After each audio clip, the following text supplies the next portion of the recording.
esa 3 ta jang va 3 ta g'alaba. Birinchi raund boshlandi do'stlar. Low kick bilan boshlanyapti.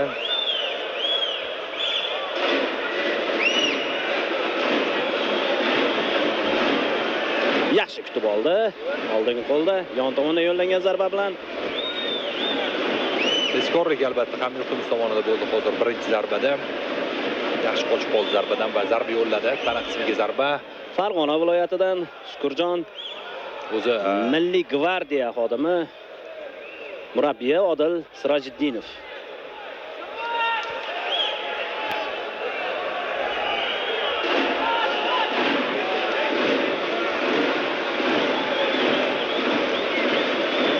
Yana bir low. Lowlardan ehtiyot bo'lish kerak, ayniqsa Magomed Isayevni bazasi Muay Thai ekanligini aytib o'tdi. Bakroveshni middle kickga og'ir zarba.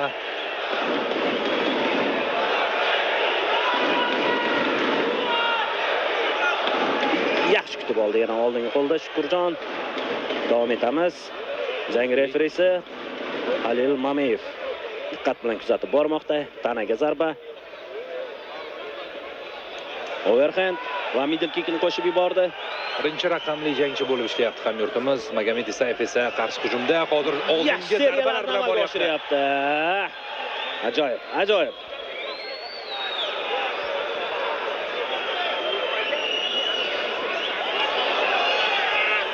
Yaqin masofadagi kurash, takedownga harakat bo'lish ehtimoli bor.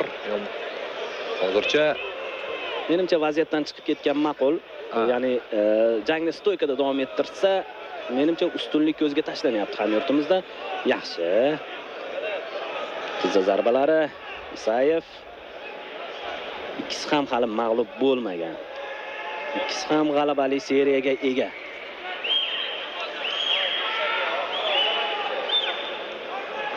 ...90 kilogramm toifasida bo'lib o'tyapti ushbu jang. Shu sababdan har bir zarba og'ir va nokautbop bo'lishi mumkin. Oraliq vazn toifasi deyiladi odatda. O'rta vazn hamda yarim og'ir vaznning orasi. Yaxshi va yakuniga yetkaza oldi, biroq harakat qilmoqda Isayev. Kerak, takedown amalga oshdi, faqat nazorat yo'q hozircha.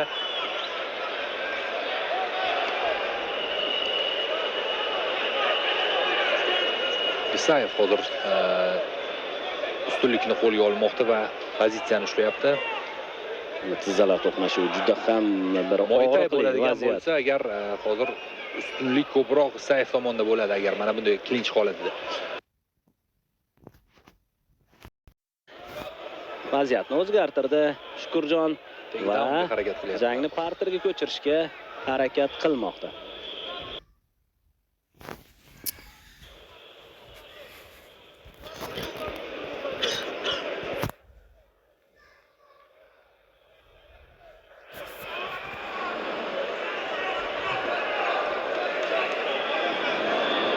Yomon emas. Abdurahimov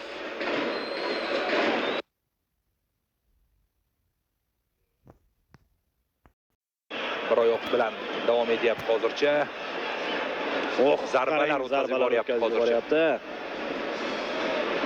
lekin u juda ham chidamli jangchi ekanligini o'sha Islom Baltayev bilan jangda ko'rsatgan edi. Chempionlik jangida, ATF ligasida. Faollik so'rayapti Halil Mameyev.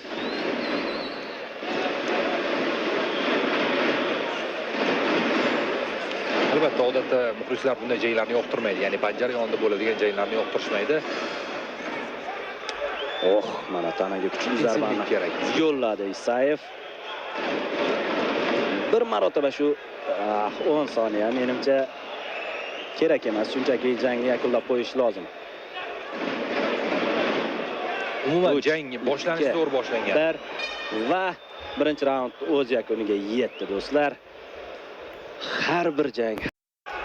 Ikkinchi raund start oldi do'stlar. Eslatib o'tamiz, 90 kilogramm vazn toifasi.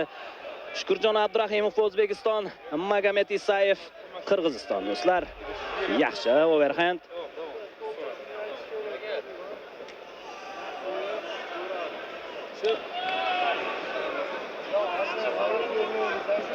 Low kick. Abdurahimov. Demak, ushbu kartda to'qnash kelgan birinchi mag'lubiyatsiz jangchilar ekan.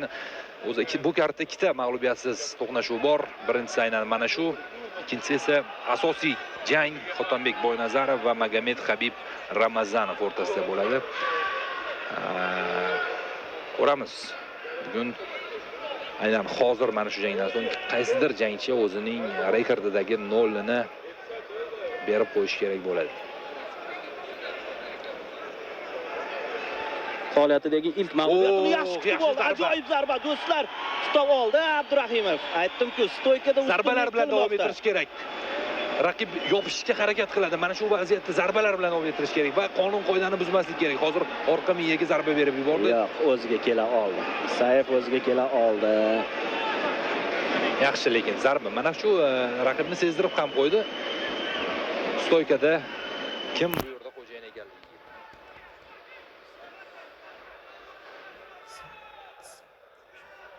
Ha, Qirg'izistonda ham professional MMA juda yaxshi rivojlangan, bilasiz. O'sha UFCda o'z chempioniga ham ega Valentina Shevchenko, Miqtabek O'ralboy ajoyib harakat qilyapti. Uran Satibaldiyev ham asta-sekin ushbu ligada o'z o'rnini topishga harakat qiladi. Edil Yesengulovni aytishimiz mumkin, Jakslikni aytishimiz mumkin. Xullas, juda ham yaxshi rivojlangan Qirg'iziston. Menimcha O'rta Osiyodan hali umuman jangchi yo'q vaqtida ham Qirg'izistonda chempion bordi UFCda. Erkaklardan O'rta Osiyoda Mahmud Murodov birinchi bo'lgan, lekin ayollarda chempion allaqachon u vaqt Valentina Shevchenko edi. Markaziy Osiyoda Mahmud Murodov qo'shilgan. Shavkat Rahmonov keyin qo'shilgan. Bu aniqlik kiritish shart emas, bu aniq narsa. Morozovchi. Mahmud Murodov birinchi debyut qilgan. O'zi ham ko'p bora intervyularda aytib o'tgan bu holatni. Davom etamiz do'stlar. Mana endi jang parterga ko'chyapti do'stlar. Isayev jangni parterga ko'chira oldi. Mount holatiga ham o'tib ketdi. Endi juda qiyin vaziyatga tushib qoldi Abdurahimov. O'ng qo'l zarbasi Isayevdan. Zarbalar ketma-ketligi. Hozir back mount holatiga o'tib olishga yaqin va bu holat biroz qiyinroq bo'ladi endi. Chunki zarbalarni ko'rmasligi mumkin bu vaziyatda. Mana bu zarbalarni o'tkazib yuboryapti, astoydil harakat qilyapti Shukurjon.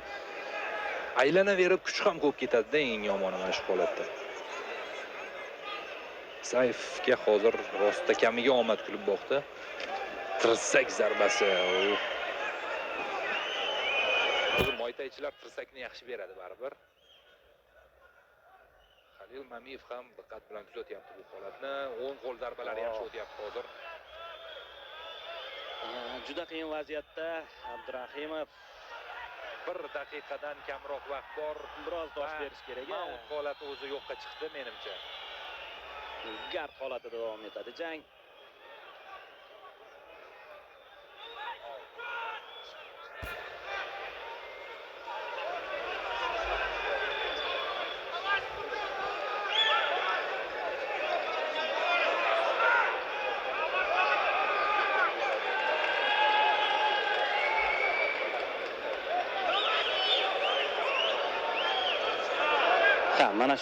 Mana shu tarzda zarba yo'llashga imkon bermaslik kerak Abdurahimov.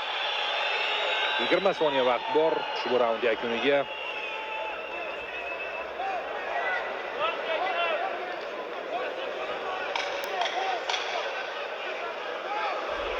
Bosh qismiga zarbalar yo'llayapti.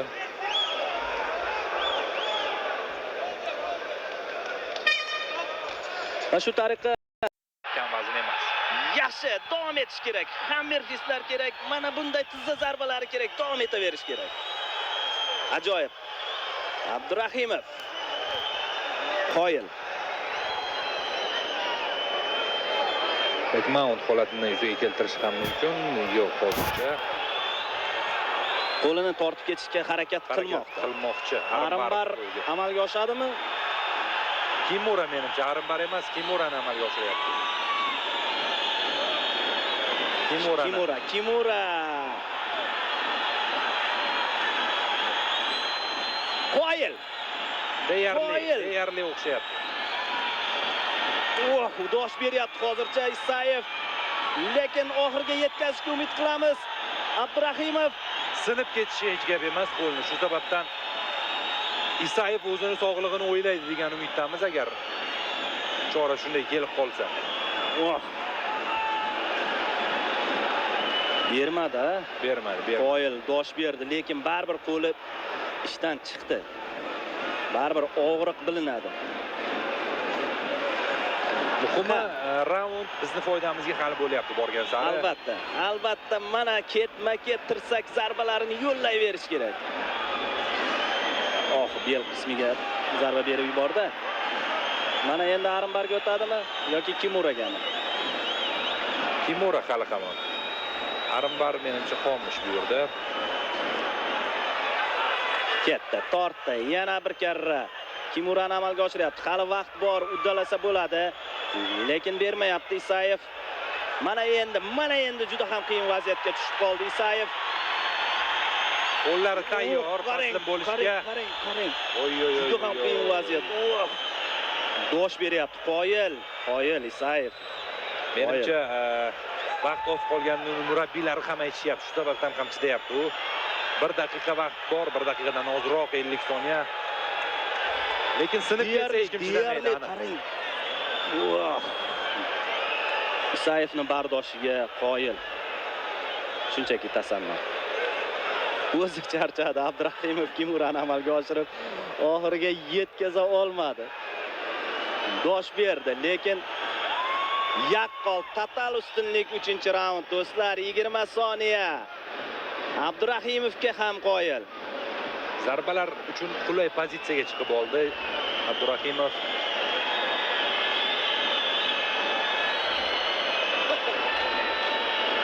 Soniya. Do'stlar, ajoyib jang Abdurahimovdan, yana bir ajoyib chiqish. Mana uning harakatlari. Aktivlik arenadan. Va shu tariqa jang o'z poyoniga yetdi do'stlar. Hamma narsa tayyor, Bakirvechni eshitamiz. Ushbu jangda 2-1 hisobi bilan g'alabaga erishdi. Победу раздельным решением судей одержал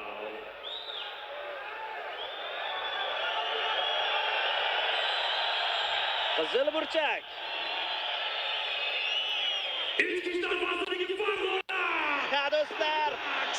Do'stlar. Jon Abdurahimov o'zining